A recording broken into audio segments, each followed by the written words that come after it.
Hello and welcome back to my office for a regularly scheduled, very normal Rad Avenger League weekly preview, week 12. A week a lot of us have been dreading, a week that I pointed out a while back. Massive BYEMAGEDDON this week. We've got 6 teams on a bye: Bills, Bengals, Falcons, and Jets being your big hitters. Jags and Saints also on a bye with, a couple players. They stink, but a couple players. I mean, the Jets suck too, but they have pieces. So yeah, a lot of matchups are going to be affected by this, and really a pretty important week for a lot of people to be missing a lot of those pieces. So we'll start with the rankings, and I'll kind of talk about a little bit of playoff implications as we go through. Charlie at 8-3 is still in first, sole possession of first place. No tiebreakers needed, just a better record than everybody else. We have Ashley at 7-4 and Raleigh also at 7-4, coming in at 2-3. Following them up, we've got Tim as your highest ranked 6-5 team. We've got Wade in 5th. Andrew is 5-6 in 6th place, and then John following him up in 7th. And Trevor also at 5-6, Cameron at 4-7 in 9th place, and then me at 2-9 in last. So really at this point, I guess Cameron you wouldn't say is officially eliminated, but you can probably go ahead and eliminate these bottom 2 teams. So that's kind of our playoff picture rounding out. John and Trevor sitting just on the outside looking in, and then you've got Tim, Wade, and Andrew all trying to kind of hold their head above water and stay in the playoff picture.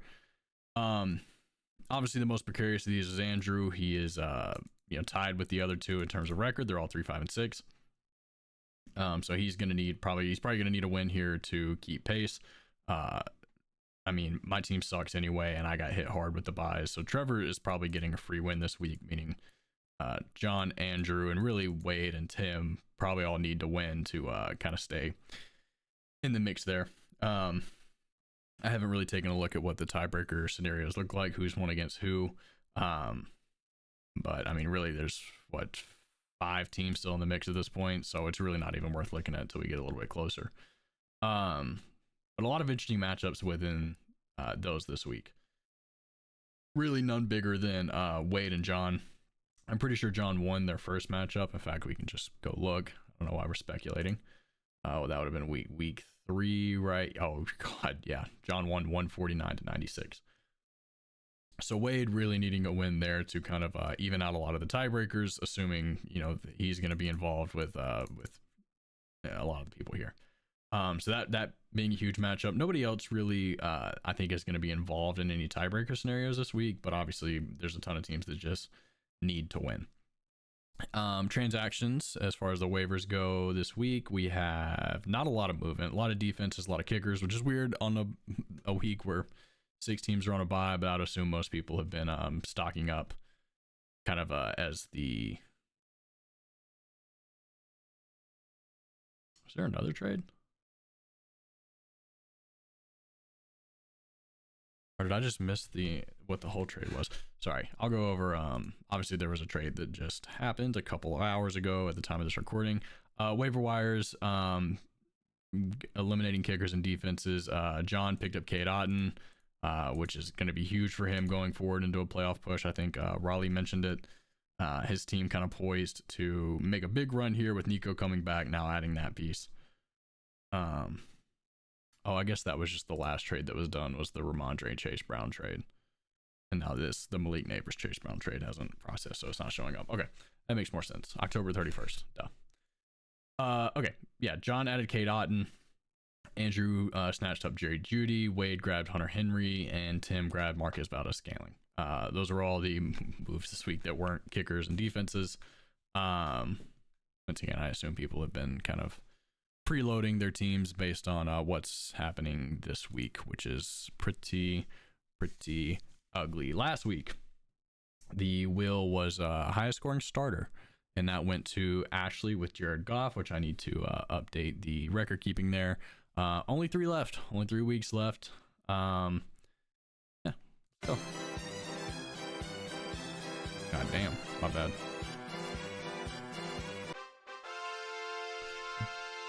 best wide receiver duo without flexes. Well, these are two very interesting ones that we have left. Largest margin of defeat and smallest margin of victory. Going into the playoff deciding weeks is going to be a whole lot of fun. Also a great one to have on a week where there's a bunch of people missing. All right, so let's talk about the games. We'll start as always with our first place team, which is Charles. Not a big, actually really no effect from the bye this week. I mean, Amari Cooper's out and Drake. Okay, so Amari Cooper and Drake London are out. Actually, huge deal for Cameron. Charlie is just missing Devontae Adams, who probably wasn't starting at this point anyway. Somehow Charlie has acquired a stack of Patrick Mahomes and DeAndre Hopkins, and they are taking on Carolina this week. So that's going to be massive for him. Mahomes coming off of a 3-touchdown game, still only put up 15 points because he had 2 interceptions against the Bills, and only threw for 196 yards. I mean, if we're gonna get an actual like good Patrick Mahomes performance this year, I think it's probably this bounce back game from the Bills in Carolina. That leading into the Black Friday game against the Raiders. I think he goes on a little bit of a run these next 2 weeks. And obviously that is going to be good for DeAndre Hopkins as well. Now the rest of Charlie's team is pretty intact here. Derrick Henry against the Chargers, obviously a tough matchup, but it's Derrick Henry. You're almost guaranteed at least a touchdown. He's had a touchdown in every game this year, and a rushing touchdown in every game except for one. That game he had a receiving touchdown and also 169 yards. So yeah, I mean you're going to get a touchdown there regardless of how tough the matchup is. J.K. Dobbins also, they're playing each other. That one I feel less confident in. Gus Edwards is starting to steal carries, and that matchup is genuinely brutal in the Ravens. On the other side, McCaffrey and Pollard. Pollard has had a massive drop off in the last few weeks. He went ahead a little run there, but 3.9 points last week, 8.3 the week before. I know he got banged up. I don't know if that's still affecting him. But I think it has more to do with the Titans just kind of falling off a cliff. Christian McCaffrey, I mean, he's Christian McCaffrey. What do you expect? Yeah, he's 13, 12, has yet to find the end zone. I feel like that's going to change pretty soon. So expect him to kind of round back into form. The wide receivers here, I think, is where a lot of separation occurs. Obviously, Amari Cooper and Drake London, I mentioned, are out. So we're starting Tyler Lockett against Arizona in a defense that has started to play very, very well. And Ladd McConkey against a defense that has not played very well against the pass in the Ravens. So I do like that start. Tyler Lockett's, I mean, he's solid, if not old. Chuba against KC, I think, is nightmarish, especially when you have DeAndre Hopkins playing Carolina on the other side. And obviously Brock Bowers is your tight end one in football. He's got a decently tough matchup and just a overall, tough Denver defense, allowing the 15th most points to tight ends. But I'm assuming in an offense where you have one weapon, they can probably figure out how to key in on him a little bit. And George Kittle looks to get a return against Green Bay this week. Is he tight end 2 in fantasy? He sure is. So tight ends 1 and 2 going against each other this week, although Kittle is banged up, so we'll have to keep an eye on that. Website has this as a 102 to 97 victory for Charlie. I think Charlie probably gets this pretty easily. Pickens and Nakua versus Lockett and McConkey. Yeah, I think that's just a mismatch for the ages. So I'm going to go with Charlie here to continue his number 1 run and probably go ahead and end Cameron's season so he can come hang out with me in the losers bracket for good. So welcome. Next we have Ashley versus Andrew. Ashley obviously not really in any danger of dropping out of the playoffs anytime soon, and Andrew desperately needing a win. However, Andrew will need to do it without Alvin Kamara or T. Higgins, also missing Tyler Bass. I guess I should throw in there, but I mean, whatever. Now on the other side, he does luck out missing Chase and Shakir. So both teams missing by far their best player and another player that has been in their lineup pretty consistently in Shakir and Higgins. So filling in for them on Andrew's side, we have Jahmyr Gibbs, great. We have Bucky Irving, pretty good. Now they get the Giants this week. I think that's a favorable matchup for both Rashad White and Bucky Irving, but it's still you're splitting carries, and you're splitting carries on a team that is very good at throwing the ball. And is Mike Evans back this week? I guess we'll find out in a little bit. I think he is. So I'm sure they'll look to air it out a little bit. But still, I mean, if you're going to have to start a committee running back, the Giants is a great team to target against that. On the other side, Aaron Jones against Chicago. Chicago, I mean, like, dude, the defense is talented, and there's no doubt it's been pretty good, but I mean, they've quit a couple times now, and I think last week is probably the straw that broke the camel's back. So I kind of think the Vikings may go out here and blow them out, and that would involve a lot of running from Aaron Jones, I think. I don't know how he's doing health wise. I know he was banged up a little bit. He doesn't have a designation. Oh, he had 15 carries last week. Never mind. He's fine. Now Jonathan Taylor against Detroit is a matchup that I do fear. Obviously I don't think Detroit or really anyone is going to be scared of Anthony Richardson throwing the ball. Even though he did look a lot better last week, they're going to key in to stop the run, and that's what Detroit does well anyway. Now Michael Pittman will probably be the beneficiary of that. Detroit's still a secondary that can be thrown on a little bit. Obviously you're depending a lot on Anthony Richardson to kind of figure his shit out, which we'll see how that goes. But he had a good week last week, and Pittman still only had 46 yards. So yeah, you're dealing with a, not the most efficient passer in the world, and being like the third or fourth option on the team. But once again, there's a lot of people that will be starting like that. Wait till we get to my lineup. It's gonna be a blast. And Xavier Worthy, he had a breakout game against the Bills a little bit. 61 yards, and a touchdown. I know he's had some big games earlier in this year, but it kind of felt like they finally started to target him on like regular routes and not just, hey, can you go outrun everybody? So we'll look to see if he can kind of continue on that path against Carolina. Once again, a good team to go out there and get some reps against. So I would like to see him kind of take a step forward still.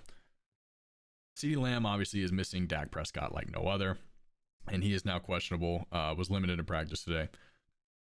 I think he'll be fine. Probably just a maintenance thing, but still worth keeping an eye on there. Obviously, since you're already missing Kamara and Higgins. Luckily, you have Jawan Jennings to fill in the gap, who put up 91 yards and a touchdown, and is just wide receiver one in San Francisco. I mean, that's just what it is at this point. He's at 90 yards in both of his games back. Yeah, he is the number one target in San Francisco, which great for him. Really happy for him. Was like a salt to the earth guy. Now right now, the website has this projected as an 89.12 to 89.14. However, that is with Tyler Bass still plugged in the lineup, who obviously isn't playing. So Andrew realistically is projected like 97. I don't know. Both these quarterbacks have incredible matchups. I didn't even touch on them. Jaden Daniels against Dallas, and then Jared Goff against the Colts. So I think both of them could pop off this week. I assume when I fill out my dream team, those will be two people that I look to go to. So if I'm projecting a winner here,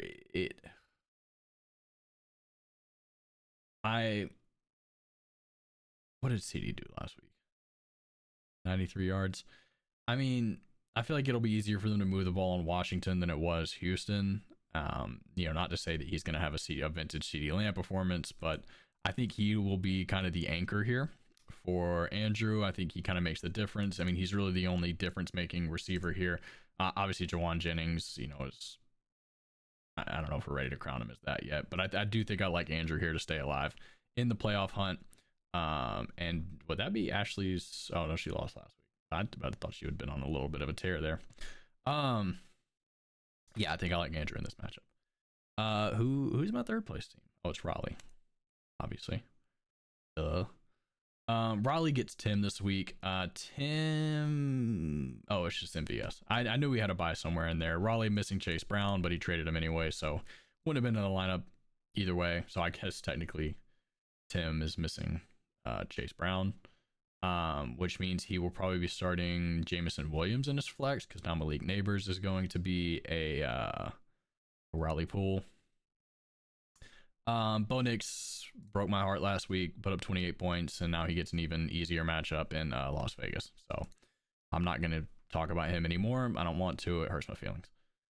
Yeah, Lamar Jackson gets a pretty tough matchup in the Chargers. I think it'll be interesting to see.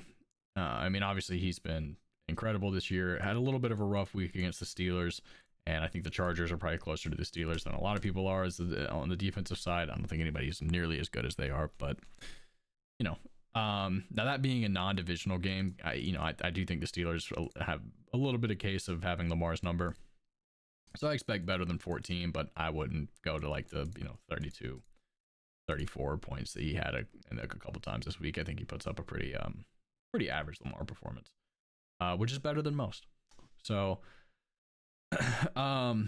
Joe Mixon finally gets a tough matchup in the Titans, who have a pretty decent defense. Obviously, there's been much ado about him having at least 100 yards or a touchdown in every full game he's played this season. He had 3 touchdowns against Dallas, which we just all knew that was going to happen. Yeah, Tennessee's better than Dallas. We'll see if they're good enough to even slow down Joe Mixon a little bit. Kyron Williams gets the Eagles, whose defense has been playing well. What are they doing against the run? Their secondary has improved a lot. Yeah, number 6 against the run. But it's Kyron. Now his usage has gone way down since Kupp and Nakua came back. Obviously, he's failed to break 10 points the last 2 games, but he's also failed to find the end zone both of those 2 games. So I think that's what's really holding him back. And he hit exactly 10 against Seattle, so he's 10 and under for 3 games in a row. So we'll see if he can find his way back to the end zone this week. I mean, that's what's been setting his number. That's what his dominance has been built off of for the most part. Mike Evans is back. He's got a questionable tag, but I think it looks like we probably see him in the lineup. Yep, he was practice on Wednesday, so we're probably getting Mike Evans. Tyreek Hill still has a questionable tag. I think his wrist that was his problem. Limited in walkthrough. Now if he can go against New England, obviously that would be just beautiful for Tim, and I think he absolutely needs that to pretty much save his season. Otherwise, you're looking at starting Jordan Addison against Chicago, which Jordan Addison just came off a big game. Because obviously, I think Jameson Williams is already going in for Malik Neighbors. Unless you want to start Raheem. David Montgomery's a monster, and now he gets the Colts. So, I don't know if you need much analysis on that. 2 touchdowns, 75 yards. Yeah. Website has this projected as a super high scoring game, 109 to 107, which in terms of projections is pretty crazy. Yeah,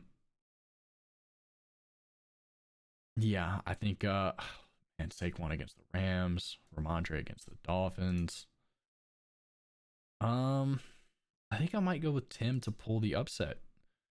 I do agree that I think this is going to be a high scoring game. Obviously, the key factor here will be what can Lamar Jackson do against a pretty good Chargers defense on Monday. Not to mention we got Zay Flowers on the other side, Mark Andrews. I think in terms of just overall importance for playoff, the next one that we're going to talk about, Wade versus John, is probably the most important.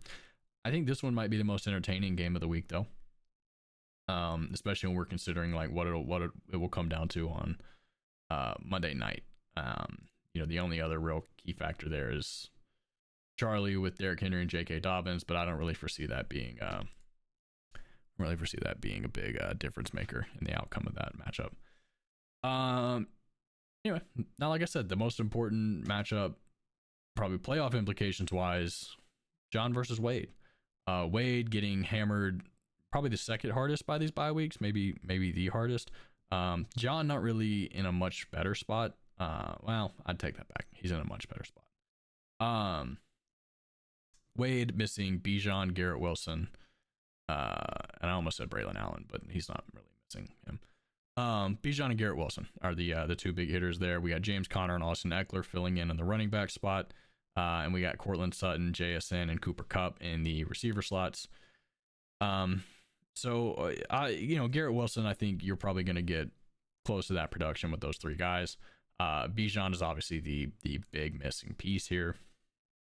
Has been on an absolute tear. since being traded from my team. Went 24, 21, 20, 18, 27.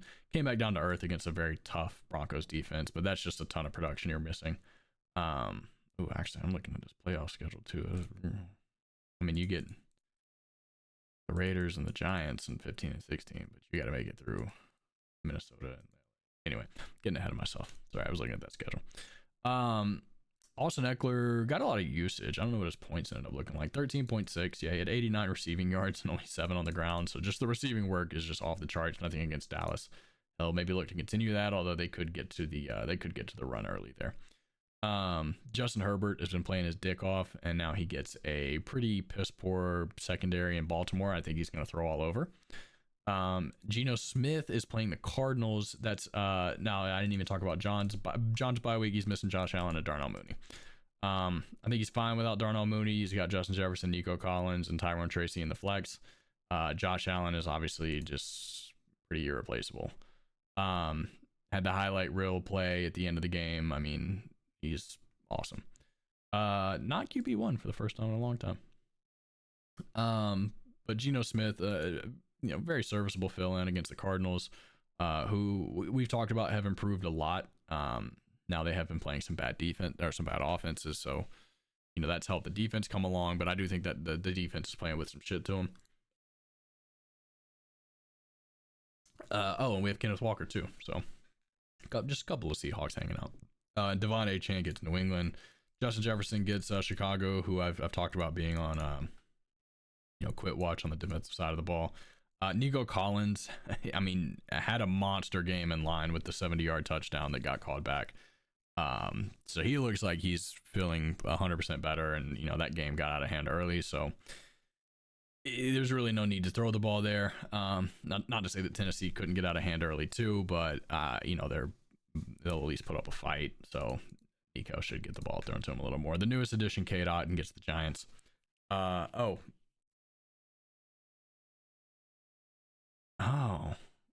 So I was gonna say I forgot Wade was gonna be missing Kyle Pitts too, but I didn't realize he just fully dropped his ass. So Hunter Henry is getting the start.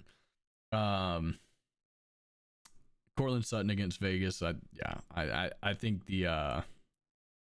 I think Sean Payton is gonna look to run up the score with Bo Nix, because he talked all that shit about him. Not shit about him, but that's who he's hanging his hat on. So I do think that could be another Bo Nix show. Cortland Sutton wasn't really the biggest beneficiary. I mean, he threw 4 touchdowns and Cortland Sutton called none. Still had 78 yards, so I mean, he's a solid play. Yeah, this is the biggest. Well, actually, I don't know. I need to look at mine. This is a pretty big blowout according to the website, with John winning 105-88. And yeah, I will agree with him. Yeah, I think Devon Achane and Kenneth Walker are just going to be really Devon Achane against the Patriots is probably going to win this game single-handedly. Yeah, I think John gets back to 500. I think Wade gets knocked down to 500, and it's a big playoff swing that we will be undertaking there. Now the yeah. Now we get to my game against Trevor. There are 1, 2, 3, 4, 5, 6, 7 teams rostered. Sorry, 7 players on these 2 teams rostered that are on a bye this week. So Joe Burrow, James Cook, Breece Hall, not really important players for me at all. Then we got Taysom Hill, who didn't start anyway, Travis Etienne, Brian Thomas Jr., pretty big missing pieces for Trevor, and the Bills defense, who I threw in there just to make the numbers better. Yeah. So here's the thing. Here's what I'll say about this game. And just to kind of go over, my lineup is Kyler Murray, fine, love it. He gets Seattle, like that matchup. Gus Edwards against Baltimore, awful. May end up starting Jaylen Warren, don't know. Haven't decided yet. Audric Estime against the Raiders, who, if they didn't have the Raiders, I would probably just be starting Jaylen Warren, but they do play the Raiders, and apparently he's going to get touches, so you kind of have to. Now, interestingly enough, we have Javonte Williams on the other side, so that'll be fun. when Javonte Williams gets 35 carries for 150 yards. AJ Brown, Quentin Johnston, TJ Hockenson, Marvin Harrison is my lineup. Maybe the worst group of names to ever exist on a fantasy football team together.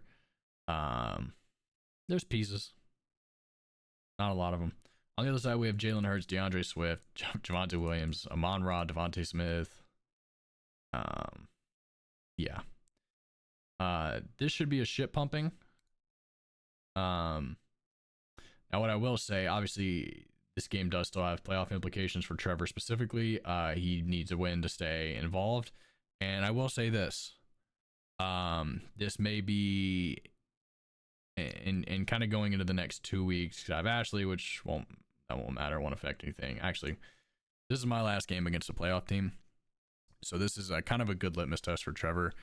I think it's pretty deserving if you lose this game that you don't go to the playoffs. I'm projected 80 points with a full lineup. You know how hard it is to be projected 80 points with a full lineup on the NFL website? You just don't see that. You rarely do you see below 90. This is the first year I really have seen below 90, but 80 is crazy. So yeah, if you can't win this game, you don't deserve to go to the playoffs, and I will stand by that. Anyway, that's your weekly preview. Welcome back to my office. Good luck. I'm sorry if you look at my lineup and my scores this week. Don't do that. Viewer beware. Love y'all.